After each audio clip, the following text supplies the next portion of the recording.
Hey everyone, hope you are doing well.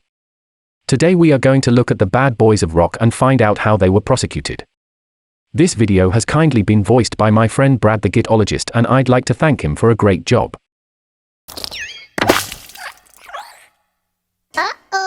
1980s rock stars that broke the law.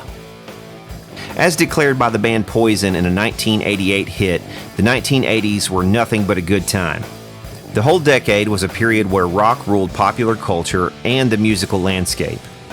But it was more than just guitar, drums, bass-driven songs about love, lust, and partying. The music came from bands fronted by swaggering singers and virtuoso guitarists who held court from the stage in front of thousands of fans. The 1980s were a golden age of hard rock, arena rock, heavy metal, hair metal, and other unabashedly loud and celebratory varieties of the all-American pop music style. Many of those 1980s rock stars weren't kidding when they sang songs about how hard and fast they lived. Numerous singers, guitarists, and drummers ran afoul of the law for various crimes and misdeeds against the community, loved ones, and themselves. Here are some of the biggest rockers of the 1980s who were accused of, and even convicted of, some terrible and illegal actions. Tommy Lee and Nikki Sixx. If any one band embodied the menacing, sleazy party rock scene of the 1980s, it's Mötley Crüe. They were the toast of the LA glam metal world and sold millions of albums worth of its proud tales of debauchery, relationships, and partying, with memorable songs like Kickstart My Heart, Shout at the Devil, and Dr. Feelgood. In 1997, Mötley Crüe hit the road for its comeback Generation Swine tour, and at the end of a show in America West Arena in Phoenix, according to MTV, invited the audience to storm the stage. Fearing a destructive riot, security guards tried to hold back the crowd, but Nikki Sixx and Tommy Lee didn't like that. So they allegedly kicked, pushed, and spat on guard Kenneth Lee Chambers. Hundreds of fans made it onto the stage and caused extensive property damage. According to the Los Angeles Times, Lee's sentence consisted of an $800 fine and 30 days in jail, which, thanks to a plea bargain, he served as part of a 6-month sentence he was already serving at the time over an act of domestic violence involving his former wife, Pamela Anderson. Sixx, per the Greenboro News and Record, pleaded no contest, was convicted of assault and inciting a riot, and received a 30-day suspended sentence and probation. Vince Neil. A part of why Mötley Crüe caused a sensation in the early 1980s was its frontman, Vince Neil, a wailing strutter in the tradition of Robert Plant and Roger Daltrey, the poster boy of hair metal with his flowing bleach blonde locks and photogenic looks. According to Ultimate Classic Rock, Neil was in the midst of a days-long party at a house on Redondo Beach, California, when, on the evening of December 8, 1984, he got into his car to go buy more alcohol. Already intoxicated, he brought along Nicholas Dingley, aka Razzle, a drummer for the band Hanoi Rocks. And at one point, Neil lost control of the vehicle and smashed into a Volkswagen. The occupants of that car, Daniel Smithers and Lisa Hogan, suffered injuries, while Dingley was pronounced dead upon arrival at a nearby hospital. Neil, according to Los Angeles Times, was arrested that evening and was found to have a blood alcohol level of 0.17%, well above California's then legal designation of alcohol intoxication of 0.1. It's currently 0.08%. In September 1985, a court made Neil pay $2.6 million in restitution to Smithers, Hogan, and Dingley's family. That was part of a deal. Neil agreed to enter a guilty plea on charges of drunk driving and vehicular manslaughter. He was also ordered to serve 200 hours of community service, 5 years of probation, and 30 days in jail. Axl Rose. Guns N' Roses ruled rock in the 1980s. Their era-defining Appetite for Destruction is the best-selling first album in history. The band remained massive into the 90s, with frontman Axl Rose as one of the most famous people on the planet. At a 1991 concert at Riverport Amphitheater near St. Louis, Rose got angry when he spotted a fan with a camera, which he'd assumed the guards had confiscated. Rose then dove into the crowd to grab the camera and remained so mad that he and the rest of Guns N' Roses left the stage, prematurely ending the concert. That, in turn, incensed the crowd, who rioted.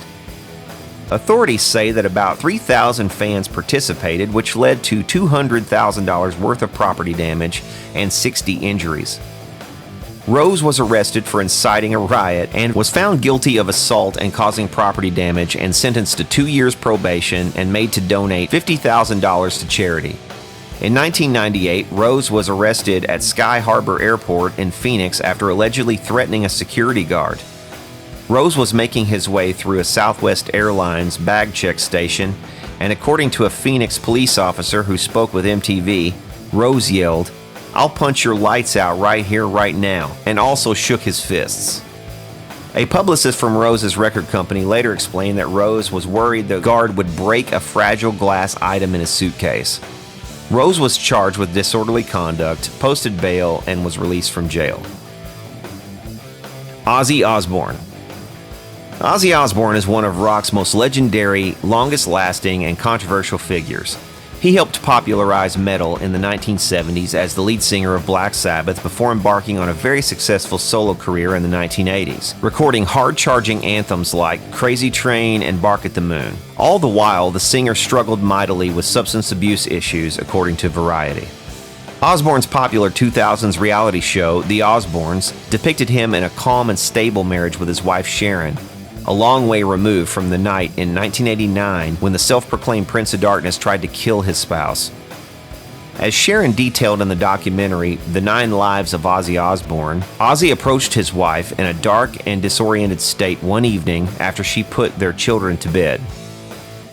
"I just couldn't get through to him, and he just said, 'We've come to a decision that you've got to die.'" Assuming he was under the influence of drugs, Sharon Osbourne recalled her husband then dived on me and started to choke me. "He got me down on the ground on top of me." Sharon Osbourne had a panic device nearby and activated it, which summoned police and ended the attack. Ozzy Osbourne was arrested for attempted murder, a charge that went away after the rock star entered a 6-month rehabilitation program. Rick James, bitch. Rick James was an innovative musician, blending the catchiest elements of funk and rock and roll to create a whole new kind of music, which can be heard on enduring party starters like Super Freak and Give It To Me Baby. After his creative peak in the 80s, James got more attention in the 90s for his legal problems. In 1991, according to the Los Angeles Times, James and his girlfriend, Tanya Hijazi, were arrested and charged with false imprisonment, assault with a deadly weapon, sexual assault, making terrorist threats, and furnishing drugs.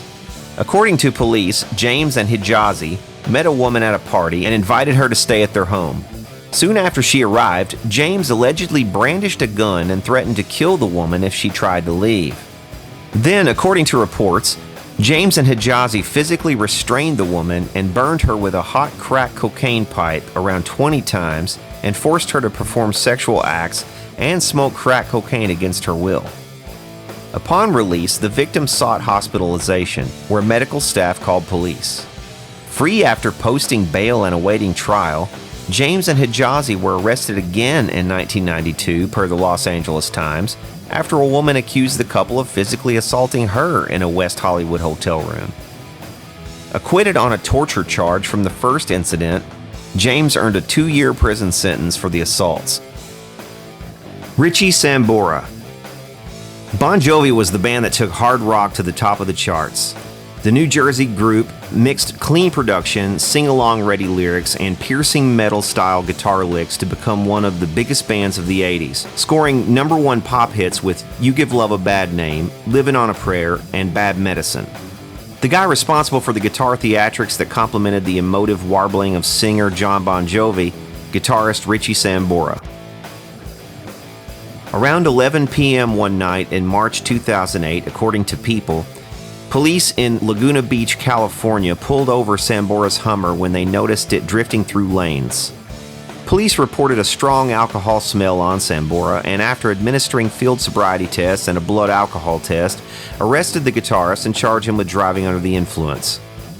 Authorities later sought to add a child endangerment charge to Sambora's rap sheet on account of how his 10-year-old daughter and another child had been passengers in the SUV at the time of the musician's arrest.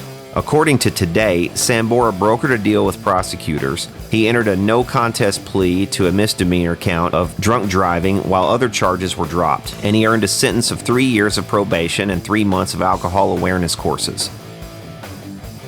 Sebastian Bach. In December 1989, Skid Row brought its brand of heavy hair metal to the Springfield Civic Center in Massachusetts.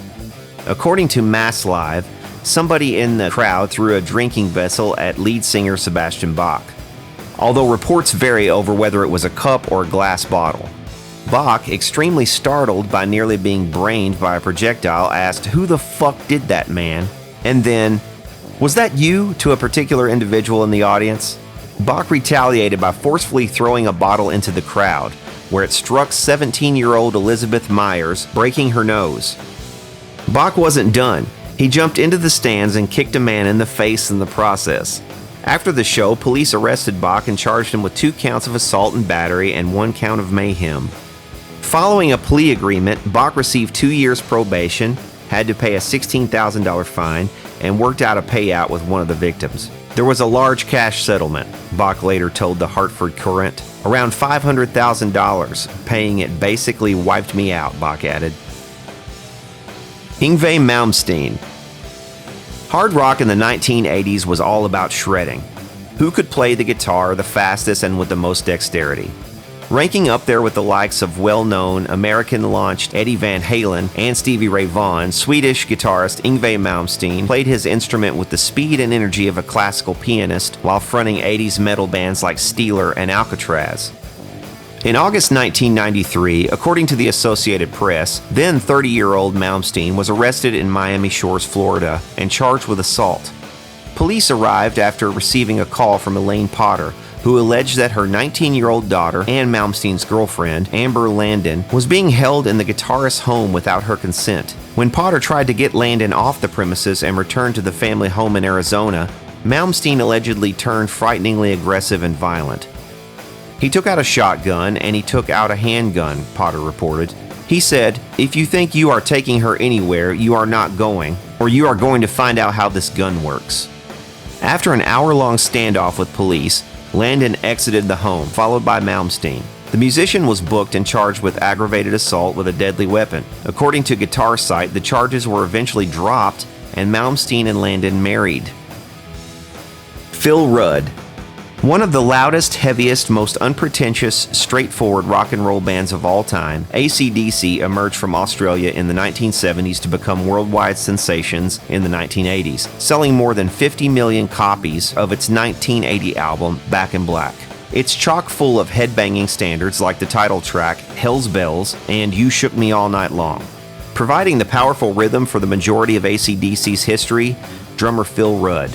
Rudd drummed for AC/DC during its late 70s and early 80s heyday, sitting behind the kit from 1975 to 1983 and from 1994 until 2015, when his extensive legal issues precluded him from participating in band activities. In November 2014, police raided Rudd's home in Tauranga, New Zealand, and arrested the drummer for attempting to order the murders of 2 men. The following day, according to Rolling Stone, that charge was dropped, but Rudd still faced charges of possession of marijuana and methamphetamine. A judge ultimately sentenced Rudd to 8 months of house arrest and 24-hour-a-day surveillance to be served at his home in New Zealand. Boy George.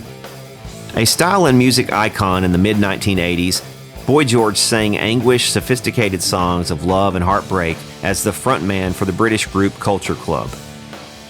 He was as well known for his traditional gender role-defying style of dress as he was for his many hits, which included Karma Chameleon, Do You Really Want to Hurt Me, and It's a Miracle. According to The Guardian, Boy George brought model and escort Auden Carlson to his London apartment in April 2007. After inviting Carlson into his bedroom to ingest cocaine and pose for a nude photo shoot, Boy George left to go buy cigarettes, and upon his return, grew incensed when he became convinced that Carlson had accessed his computer. Carlson would later testify in court that Boy George then said, "Now you're going to get what you deserve," and handcuffed the escort to his wall and beat him with chains and leather straps. Carlson managed to break free and attempted to flee, and as he ran out, Boy George beat him with a piece of metal. In a 2009 court proceeding, Judge David Radford ruled that Boy George's actions were premeditated, callous, and humiliating, and left Carlson shocked, degraded, and traumatized. The singer was sentenced to 15 months behind bars for false imprisonment. Jack Russell. Great White hit it big in the late 1980s in the tail end of the hair metal era. Fronted by lead singer Jack Russell, Great White found a big audience for its bluesy glam metal sound and scored major hits like The Angel Song and Once Bitten Twice Shy. In 2003, Great White played The Station, a small club in West Warwick, Rhode Island, and their tour manager opened the show with some unauthorized, via CNN, pyrotechnics at the back of the stage. That started a fire, according to Rolling Stone, and Russell and his bandmates exited to safety via a fire door by the stage, which a bouncer prevented any of the 400-plus fans in attendance from using, leaving them to rush for the 4 posted exits, 2 of which had been barricaded. The bottleneck of panicked people led to a large crowd trapped as the fire quickly engulfed the building and liquor bottles exploded. Beams cracked and the ceiling collapsed. When it was all over, 100 people died at the station that night. No one in Great White faced criminal charges over the tragedy, but they did face a lawsuit from survivors and the families of those who died. Great White agreed to pay out $1 million according to the Associated Press, and as part of the settlement didn't have to publicly admit any wrongdoing. Rick Springfield. Rick Springfield made a name for himself as a pop rocker in the early 1970s with hits like Speak to the Sky, only to resurface a decade later with some of the most definitive rock radio singles of the 1980s like Don't Talk to Strangers, Human Touch, and Jesse's Girl. All the while, he became a sex symbol with the role in the hit soap opera General Hospital. Springfield spilled all in his 2010 memoir, Late Late at Night, including details of his mid-1970s relationship with actor Linda Blair. At the time, Blair was a rising star, Oscar-nominated for her role as a demonically possessed child in The Exorcist. When she began dating Springfield, she was 15 and he was 25, a setup that constitutes statutory rape. "I am her first lover and she is an enthusiastic learner," Springfield wrote. "We're actually really shocked by the incensed articles in both teen and regular press about our affair." The singer would later meet Barbara Porter when she was 15. Springfield later told people he rejected her because she was too young, but after she turned 18 in 1981, they started dating. Springfield married Porter in 1984, and in 2000, according to ABC News, police in Malibu, California responded to an emergency call at the couple's home and arrested the rock star on spousal abuse charges. I would like to thank Brad the Guitologist for kindly invoicing this, for screwing up this video. He is the best. Well, thank you, Mike. You're the best, man. Been my pleasure. If you would like to voice a video for me, please contact me through ChinaGuitarSkeptic@gmail.com. I would be most grateful. I will be back with the best content I can just as soon as I can, but in the meantime, you take good care.